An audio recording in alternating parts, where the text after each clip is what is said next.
Salut les disciples de la boxe, c'est Jean-Charles, j'espère que vous êtes en forme. Dans ce nouveau podcast, on va parler de la catégorie reine, la catégorie des poids lourds. Comme vous pouvez le voir, la vidéo de fond que j'ai utilisée pour ce podcast sur YouTube est une vidéo où vous avez Oleksandr Usyk, donc le champion du monde poids lourd de 3 ceintures, WBA, WBO, IBF. Il ne lui manque que la WBC qui appartient à Tyson Fury.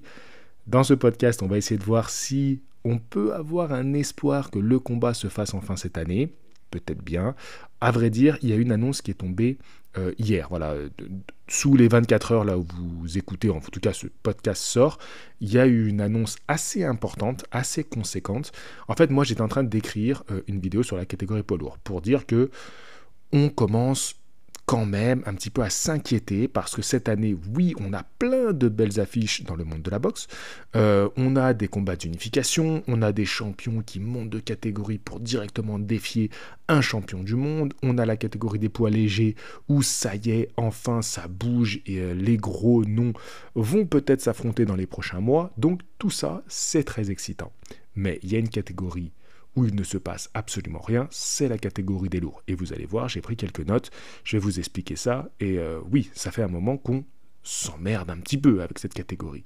Et là, hier, en fait, Oleksandr Usyk, que vous voyez sur cette photo, a signé avec l'Arabie Saoudite, avec un promoteur saoudien, le promoteur qui avait organisé son combat contre Joshua, le combat revanche, qui avait organisé le combat revanche Joshua contre Ruiz, qui avait organisé également Jake Paul contre Tommy Fury.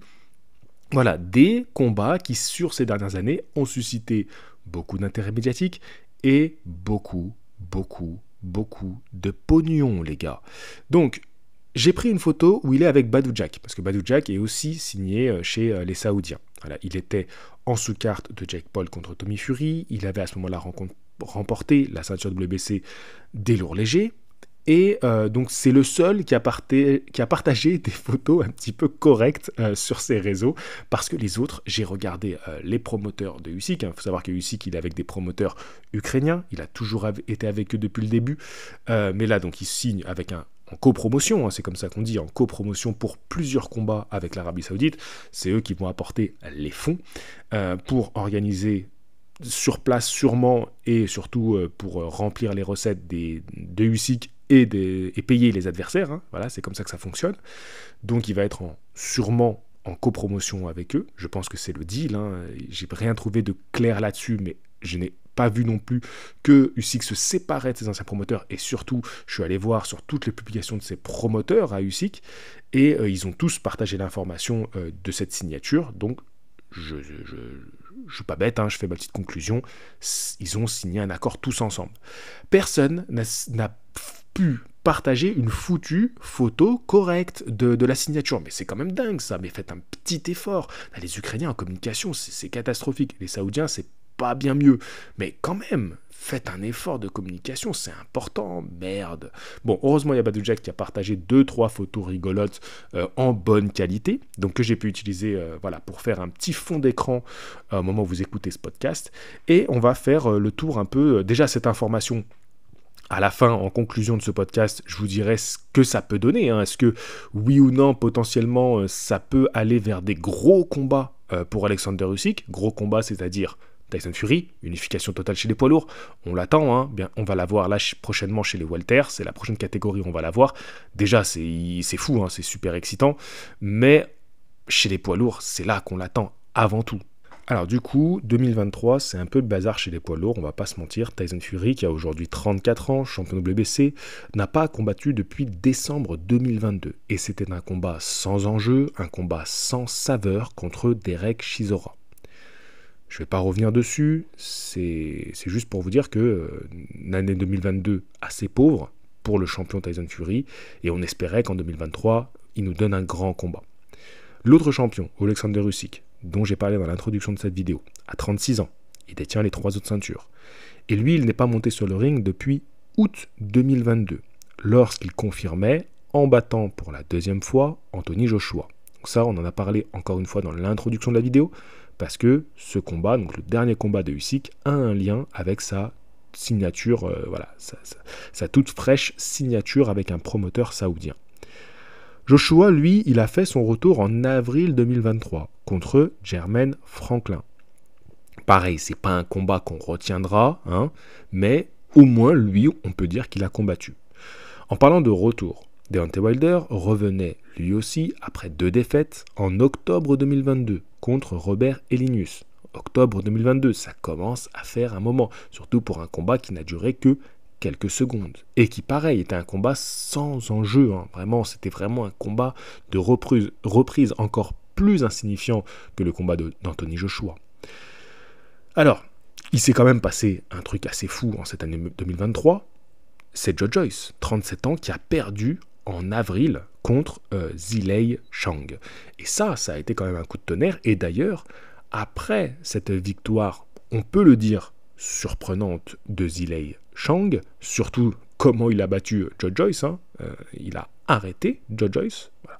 Bon, c'est une blessure au visage de Joe Joyce qui fait qu'il ne peut plus continuer, mais en tout cas, c'est très impressionnant. Et après ça, c'est vrai qu'on a commencé à parler, il y avait des rumeurs de Tyson Fury contre Chang, un combat en Chine, mais ça a été très vite étouffé, et on a beaucoup plus entendu Tyson Fury défier des combattants de MMA que de parler d'un possible combat contre Chang.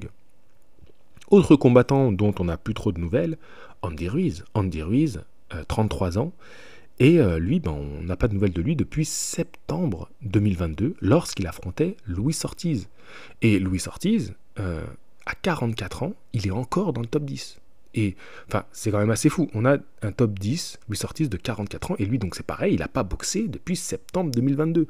Là, je cite des gars qui sont dans le top 10 donc mondial de la boxe poids lourd, et ça boxe pas.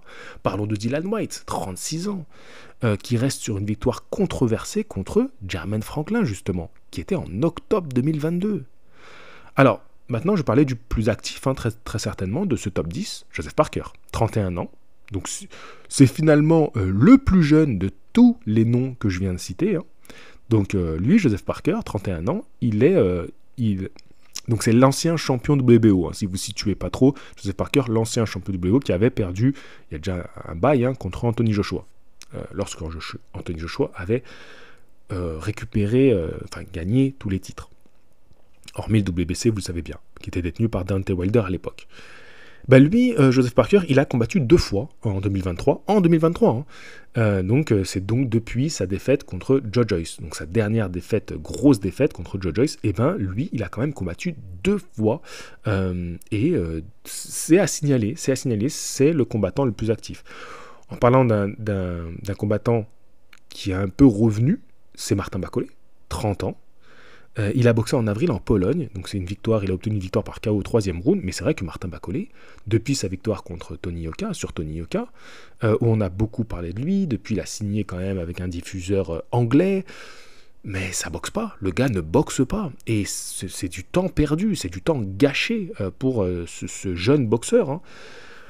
Pour parler un peu des autres de cette génération, hein, Filip Hrgović, 30 ans, ou encore Daniel Dubois, 25 ans, qui n'ont rien fait en 2023, on n'a même pas d'annonce pour leur prochain combat. Alors maintenant, je vais finir sur ce nom de Daniel Dubois, et Hrgović aussi, qui était dans les discussions pour justement être challenger d'Alexander Usyk, parce que là, on en revient à ce problème, Alexander Usyk, qui ne boxe pas. Qui ne boxe pas parce qu'il y avait des négociations avec Tyson Fury, que c'est compliqué. Là, récemment, il y a des articles qui sortaient, qui défendaient un petit peu plus Tyson Fury, parce que, Tyson Fury, il a bon dos. C'est vrai que on fait beaucoup passer Tyson Fury pour le grand méchant de cette histoire, parce que avec ses nombreuses déclarations publiques, il a perdu un petit peu justement le public, mais aussi, je pense que pour les négociations, c'est très compliqué de négocier avec un gars qui est aussi instable, hein, qui est aussi instable, il faut le dire, parce que un deal, la boxe, ça reste aussi un business, hein, parce qu'il y a des gros sous en jeu, hein, c'est quand même encore le sport de combat qui génère le plus d'argent, c'est la boxe anglaise, hein, ne soyons pas dupes, hein, si tous les gars veulent se mettre à la boxe anglaise, des autres disciplines, c'est parce que là, il y a de quoi brasser beaucoup d'oseille. Mais quand tu es dans des discussions aussi compliquées et que ton boxeur fait des déclarations à tout va sur les réseaux sociaux pour défier tout et n'importe qui, en fait, ça complexifie beaucoup les négociations. Ça peut faire peur, hein, voilà, très sincèrement, ça peut faire peur. Surtout que Fury, chose qu'on ne dit pas assez souvent, ce qui est compliqué avec lui, c'est qu'il a 2 promoteurs. Donc déjà, un, c'est compliqué, il est avec Frank Warren et Bob Arum, donc avec Queensberry Promotion, je crois que c'est ça, hein. Ouais, bon bref, la société de Frank Warren, et Top Rank pour Bob Arum. Donc c'est compliqué, tu vois, c'est très compliqué déjà de négocier avec ce bonhomme, et en plus de ça, il est complètement instable et farfelu, et il nous sort tout et n'importe quoi. Donc on ne sait même pas vraiment ce que Tyson Fury souhaite aujourd'hui, bien malin est celui qui peut dire, moi je pense que ce que veut Tyson Fury, c'est le combat d'unification. On peut pas vraiment dire ça. Ce que veut Tyson Fury, c'est le plus gros chèque. Parce que par exemple, Ngannou, c'est simple, il veut faire un combat en boxe anglaise, mais il veut la plus grosse somme. C'était ça, clairement, son objectif. Et c'était clair, tu vois. Ça engendrait d'autres problématiques. Tu vois, il souhaitait que dans son contrat, il y ait une considération du combattant, des combattants en général. Bref, mais c'était assez clair de savoir ce qu'il voulait. Alexander Usyk, quand tu écoutes ses déclarations, c'est clair. Le gars, depuis qu'il a confirmé contre Joshua, veut son combat contre Tyson Fury. Il veut unifier les titres.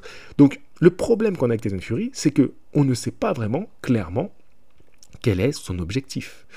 Ensuite, donc, ce qui était ressorti, donc je vous disais, ça défendait un petit peu plus Tyson Fury en disant que Alexander Usyk serait devenu un combattant gourmand depuis ses combats contre Joshua, et notamment cette revanche, parce que pour les 2 combats, il a été très très bien payé. Hein. Voilà, c'est la plus grosse somme de toute sa carrière. Hein. Et puis surtout, il est devenu champion. Il s'est affirmé comme étant le champion du monde poids lourd. Donc, on peut dire le numéro 1 de la catégorie, même si Tyson Fury reste le numéro 1. Bref. Donc, ce qui commençait à ressortir, c'est que, oui, mais Usyk aussi est compliqué en négociation. Usyk aussi est peut-être trop gourmand. Alors, les arguments, notamment de Frank Warren, c'est un petit malin, celui-ci. Frank Warren, il dit, oui, mais regardez, là, ils sont en train de négocier avec Daniel Dubois. Donc, disons que c'est un combat qui vaut 10 millions. D'accord, je vous dis en gros, hein, c'est à peu près ça, mais disons. Combat qui vaut 10 millions. On met 10 millions sur la table pour monter ce combat-là. Pour grossir le trait, Usyk va prendre 7 millions et Dubois va en prendre 3. Ok ? Donc, Warren dit, voilà, ça c'est la valeur de Usyk. Usyk vaut 7 millions pour un combat. Mais si je fais le combat contre Tyson Fury, disons, hein, ça va être 40 millions. D'accord ?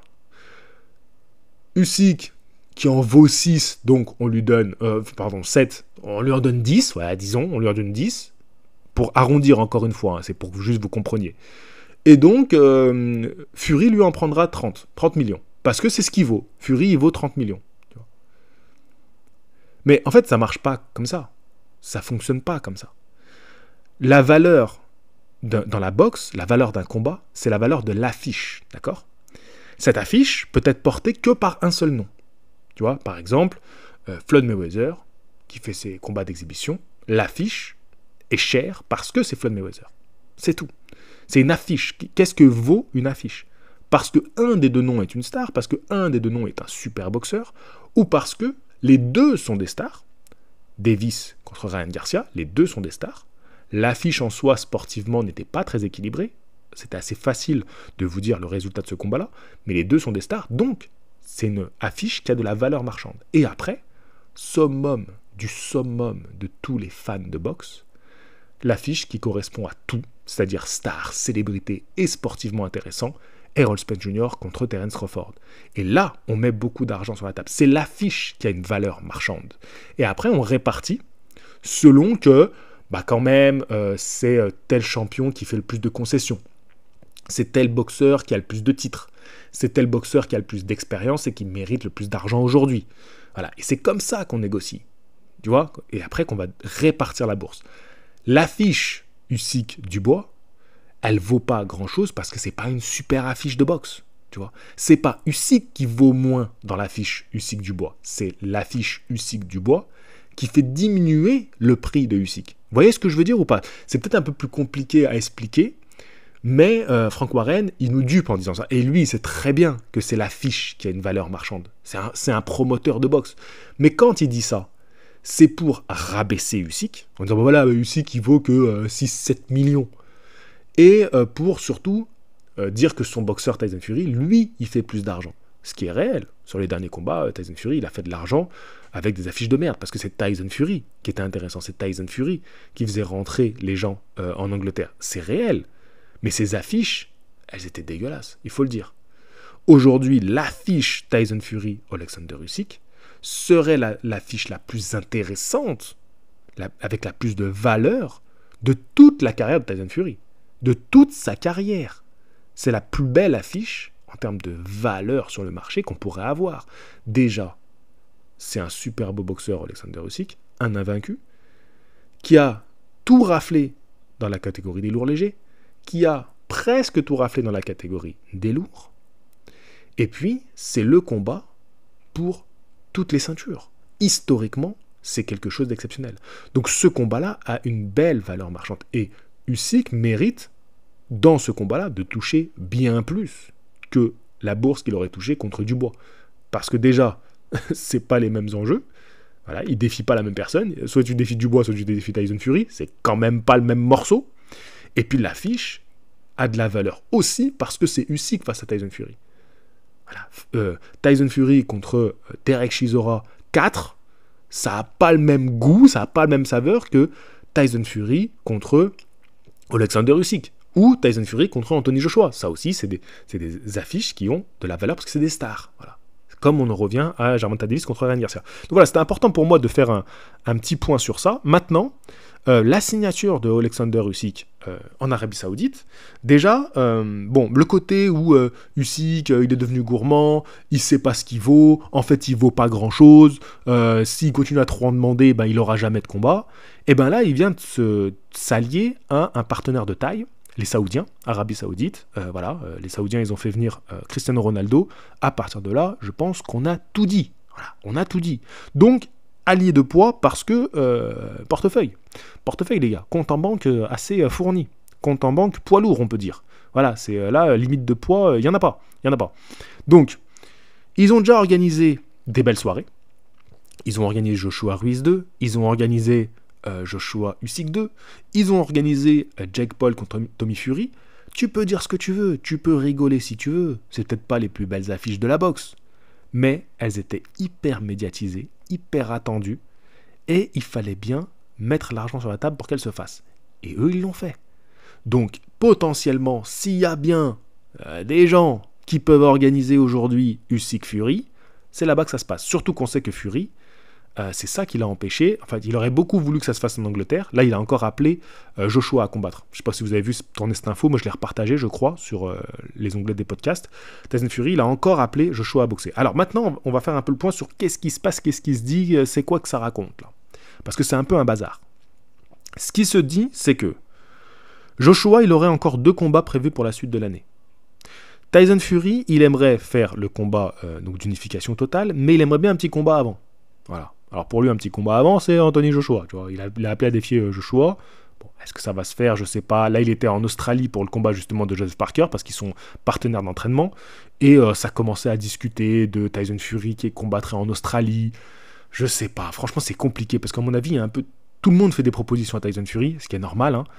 Et en fait, dès qu'il y a une proposition qui est faite, tous les médias relaient en disant oui, voilà, il va peut-être se faire ci, il va peut-être se faire ça. Et en fait, on est perdu parce qu'on ne sait pas si c'est des rumeurs de négociation, en fait c'est ça, hein, c'est des rumeurs de négociation qui sont relayées par les médias, ou alors s'il y a une négociation qui est entamée, tu vois, c'est-à-dire que ça y est, on est dans la phase de discussion sur les prix, on se met d'accord, voilà, Tyson Fury va défendre son titre en Australie, ce qui serait quelque chose de pas dégueu hein, en soi, juste que le champion aille défendre son titre en Australie. Tu vois, voilà, qui est un champion du monde poids lourd, qui fait une sorte de tournée mondiale, en soi c'est un truc cool.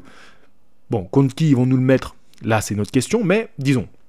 Et donc on entame les discussions sur les prix, comment ça va se passer, quelle date, voilà. Mais en fait je pense qu'aujourd'hui on n'en est même pas là, que déjà il y a plein de rumeurs qui se font sur internet, déjà on est en train de relayer, il y a un mec sur Twitter, c'est le spécialiste de ça, toutes les rumeurs, il les met sur son compte Twitter, et alors tout le monde de la boxe le relaie. Et moi il me fatigue ce mec, voilà. Parce que il va te faire 20 trucs, il y en a qu'un où il va avoir raison, Mais donc on va continuer à suivre ce genre de mec. Et en fait c'est fatigant parce que, en fait, soyons un peu plus patients. C'est pour ça que là, par exemple, cette vidéo, je voulais la faire sur Box Attitude. Et j'essaye de me retenir au maximum parce qu'en fait, à chaque fois, il y a des vidéos qui tombent. Ça pourrait faire des sujets de discussion, hein, de faire des vidéos pour moi. Et en fait, ça me fatigue parce que je veux pas être dans ce truc que moi-même je condamne. Et en même temps, c'est le système aujourd'hui médiatique. Ça fonctionne comme ça. Donc, je dois fonctionner. Je dois me battre avec les armes de ce monde actuel. Et en même temps, je dois essayer de me tempérer avec mes valeurs. Et moi, mes valeurs, c'est de ne pas mentir aux gens, de juste faire des gros titres pour faire du clic. Parce que moi, je ne vais pas vous mentir, je mangerai mieux à la fin du mois. Si je fais des vidéos que des réactions à tout ce qui se dit dans le monde de la boxe, je mangerai mieux à la fin du mois, les gars, je vous le dis. Parce que je ferai beaucoup plus de vidéos, des vidéos très faciles à produire, qui demandent que 5-6 minutes, allez, 10 minutes, si je veux vraiment être bavard, parce que je suis bavard. Et à la fin du mois, j'ai fait du clic, j'ai fait des vues. Mais d'un autre côté, je me dis, mais je perds un peu le public. Et puis on est constamment dans de la réaction, dans du BFM box, quoi. Et ça me fatigue, C'est-à-dire que moi, Twitter, tous les jours, j'ouvre Twitter, c'est bon, moi je vois les meilleurs combats du monde qui sont annoncés, hein, tous les jours. Hein. Sauf que, qu'est-ce qu'il y a de vrai là-dedans ? Pas grand-chose au final. Et donc moi, je veux pas que ça soit la même chose sur Box Attitude. C'est-à-dire que plein de vidéos qui sortent, plein d'annonces, plein de super belles miniatures, lui contre lui, ouais, génial. Et au final, rien du tout. Parce que là, Fury qui défie Joshua, ça fait une vidéo en soi. Je peux faire une vidéo là-dessus, il n'y a pas de problème. Ça va cliquer, ça va débattre, ça va discuter, il n'y a pas de problème. Pour moi, c'est du pain béni parce qu'il n'y a pas grand-chose pour toucher le grand public aujourd'hui avec Box Attitude. Soyons sincères, il n'y a pas grand-chose. Le grand public ne s'intéresse plus trop à la boxe anglaise en France. Et ils ont raison, franchement aujourd'hui ils ont raison. Comment je peux leur en vouloir ? Mais moi, ça me fatigue d'être là-dedans, d'être dans ce genre de vidéo. Tu vois, par exemple, je vais pas vous mentir, la vidéo où je parle de Thibaut InShape, c'est pas mon plus grand plaisir de la faire, hein. Mais je me devais de la faire parce que ça fait un moment que je veux quand même en parler, que ça me trotte, que je vois des choses qui ont été dites à droite à gauche, qu'on m'a dit en privé, et il fallait que je traite de l'information. Mais ça me fatigue. Moi, je préférais passer mon temps à parler de combats annoncés, des combats officialisés. Mais là, regardez, je vous ai parlé des lourds. Les mecs, ça fait des mois et des mois qu'ils boxent pas. Et le pire, c'est qu'on n'a aucune affiche concrète pour la suite de l'année, pour dire, maintenant on va parler de ça, parce que c'est officiel. Alors, Eddie Hearn, promoteur d'Anthony Joshua, n'arrête pas de dire qu'il veut faire Joshua Wilder en fin d'année. Il y avait beaucoup de rumeurs qui disaient que Wilder affronterait Usyk aussi. Wilder, moi je l'entends pas beaucoup parler d'affronter Joshua. Par contre, il a fait des déclarations sur Usyk. Donc Wilder qui potentiellement pourrait avoir une nouvelle chance de devenir champion du monde. Ce serait fou. Tous ces combats m'intéressent. Moi, si j'ai Wilder-Joshua en fin d'année, je suis content. Il n'y a pas de problème. Si j'ai Wilder-Usyk, je suis heureux. Si j'ai Usyk-Fury, je suis heureux. Même Usyk-Dubois, c'est pas trop mal. Donc ça devrait d'ailleurs, Usyk-Dubois, ça devrait se faire en août en Pologne. Ça va être proche de la date de... Mince, j'ai mangé l'indépendance de l'Ukraine. C'est assez symbolique en ce moment. Il aurait dû affronter un Russe. Oulala, non, je m'embarque sur un terrain glissant. Bref, donc tout ça pour vous dire que il n'y a pas grand-chose à dire. Tu vois, même nous en France, regardez, Tony Yoka, on n'a pas d'annonce de prochain combat. Mais en fait, c'est à l'image de la boxe poids lourd aujourd'hui. Il n'y a rien à se mettre sous la dent, les gars. Et moi, ça me frustre beaucoup. Ça me frustre, ça m'énerve, ça m'agace. Là, ce podcast, je vous le fais, limite, je me décharge un peu.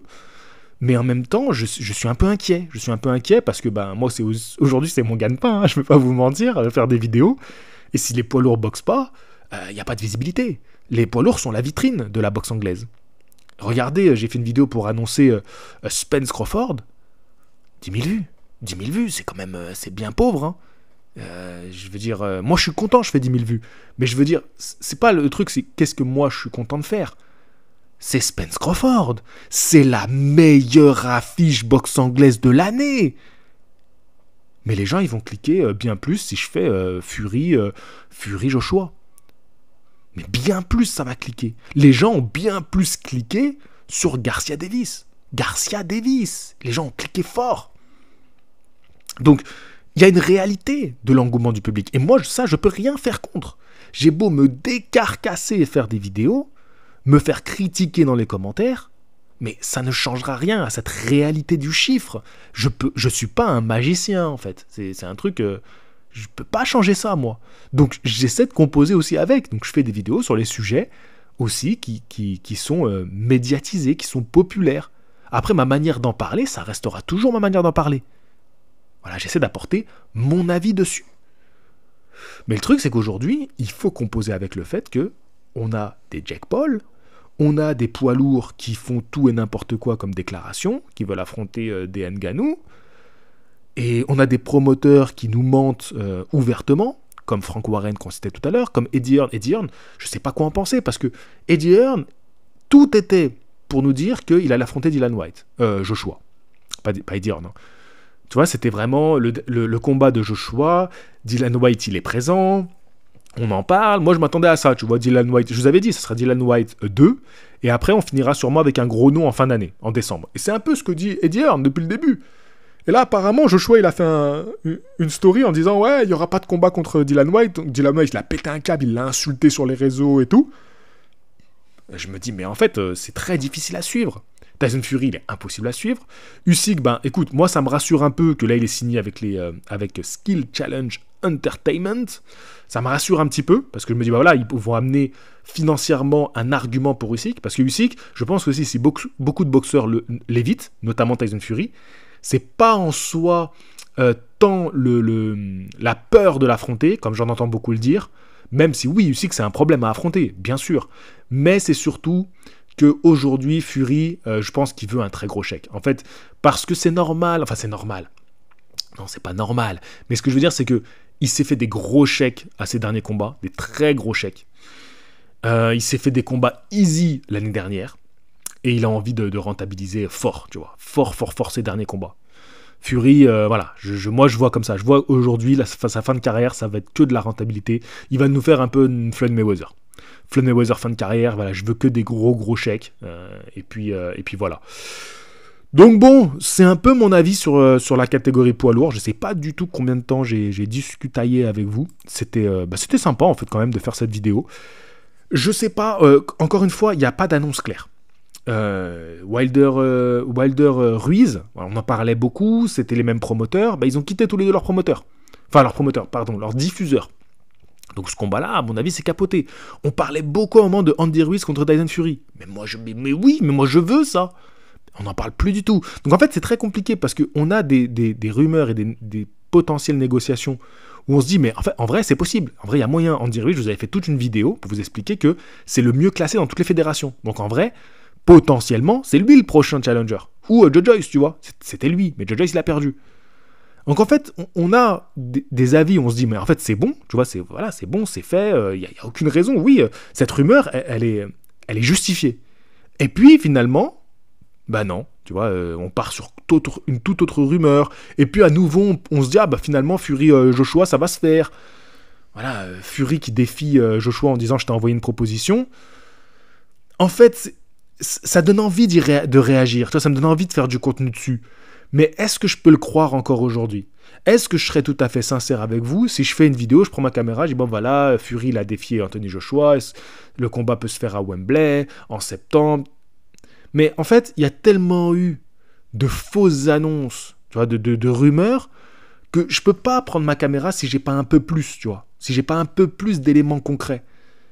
Même si j'aurais envie, tu vois. Et en général, si on n'était pas devenu dans un monde, si on n'était pas aujourd'hui dans un monde où on surréagit à la moindre petite information, tu vois, et ça c'est dû à nos médias, hein. Regarde TikTok, regarde Instagram, c'est que du clic rapide, et je critique moi ça, enfin moi je suis contre ça, je préfère qu'on soit plus réfléchi quand on fait une annonce, qu'on soit plus posé et qu'on ait des éléments pour en parler, et c'est pour ça que ça fait à peu près 1 an que je vous dis et que je m'accroche en vous disant arrêtons de surréagir à la moindre petite annonce. Même si un boxeur comme Tyson Fury fait une annonce en disant qu'il veut défier un boxeur, attendons d'en avoir un peu plus.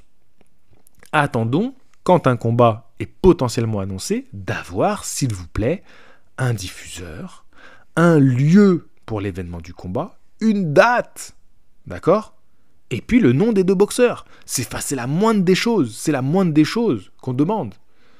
Donc voilà, c'est important pour moi de finir sur ça. Usyk qui signe avec l'Arabie Saoudite, machallah, j'ai envie de te dire. Donc, on verra bien ce que ça donne. Et puis, écoute, quel combat on peut avoir ? Moi, Usyk Dubois, ça me va. Joshua Dylan White 2, pourquoi pas. C'est pas oufissime, mais pourquoi pas. J'aurais préféré Joshua Joe Joyce, voilà, qui donne quand même son combat à Joe Joyce. Et puis Tyson Fury contre Andy Ruiz, bah moi je suis preneur de ça, de Tyson Fury contre Andy Ruiz. Même Tyson Fury contre Shang, moi je suis preneur, c'est pourquoi pas, c'est pas affreux comme affiche, c'est pas affreux. Il y a un sens, tu vois, Shang il vient de taper Joe Joyce, le gars qui faisait peur à tout le monde, qu'il ait sa chance pour le titre, ben oui, c'est mérité, c'est mérité. Donc moi ces combats-là, ils me déplairaient pas. Mais en fait, à force de vendre des combats exceptionnels qui ne se font jamais, quand des combats bons, des bons combats de boxe peuvent se faire, bah en fait, on arrive à un public qui est juste dégoûté. Voilà, qui est juste dégoûté. Et même quand les combats sont enfin officialisés, les grands combats, comme Spence Crawford, parce que ça, il faut quand même le mettre dans la balance, c'est qu'on l'a trop attendu ce combat. On l'a trop attendu et que quand il est annoncé, les gens sont un peu en mode ouais, t'es sûr ? Non, mais t'es sûr que le combat il va se faire ? Mais oui, parce qu'on a tellement surfé sur des rumeurs, fait des annonces sur des rumeurs qui n'ont pas lieu d'être, que les gens après n'y croient plus. Et c'est pour ça que j'ai pas envie, moi, avec mon média, d'être le haut-parleur de fake news, tu vois, de fausses informations. Voilà, moi ça me plairait pas de devenir ça. Voilà, donc les gars, sur ce, merci de m'avoir écouté. Ce soir, je fais sur Box Attitude la première vidéo de la propagande. Ça y est, la propagande est lancée pour le combat Teofimo Lopez contre Josh Taylor. Et vous savez quoi ? J'y serai. J'y serai à New York. Parce que c'est à New York le combat. Mais j'y serai 2 jours après. Oui, je vous ai bien eu, hein. J'y serai pas le jour même. Ah, c'est nul ça. J'y serai 2 jours après. Voilà, stage de boxe avec Boxing Culture à New York. Donc ça va être un petit kiff. Je vais essayer de m'entraîner un peu quand même. Et de vous faire une belle vidéo où je voudrais vous raconter l'histoire de Fred Julan. Fred Julan, c'est le boxeur professionnel qui vit à New York maintenant depuis une dizaine d'années, pour faire sa carrière professionnelle là-bas, et donc vous raconter toute son histoire. Voilà, c'est l'objectif en allant à New York cette année. Et donc, si vous voulez participer au stage de boxe anglaise à New York, n'hésitez pas à contacter Boxing Culture. Les liens sont en description de ce podcast sur YouTube. Mais également, si vous voulez partir à Cuba, à La Havane en particulier, avec Glory Big Heart, voilà, donc c'est le pays de la boxe olympique. Donc n'hésitez pas, si vous voulez participer au prochain stage, contactez Glory Big Heart. Ce sont mes 2 partenaires. Et mes podcasts, mais aussi mes vidéos sont sponsorisés par la marque de vêtements Felfel. Donc pareil, le lien est dans la description de cette vidéo. N'hésitez pas, si vous voulez aller vous acheter un vêtement pour votre plaisir, mais aussi pour me soutenir, pour soutenir mon travail. Et ça me ferait extrêmement plaisir. Vous pouvez aussi devenir membre de la chaîne principale, donc pas de la chaîne secondaire, mais de la chaîne principale, et avoir un contenu privé, voilà, un contenu exclusif. Voilà, c'était le mot. Je cherchais le mot, j'étais un peu perdu. Et d'ailleurs, je vais très certainement aller tourner une petite vidéo pour les membres. Je vais tourner une petite vidéo pour les membres, réagir à un truc qui s'est passé et leur mettre ça dans la journée. Sur ce, je vous dis à la prochaine. Fighting!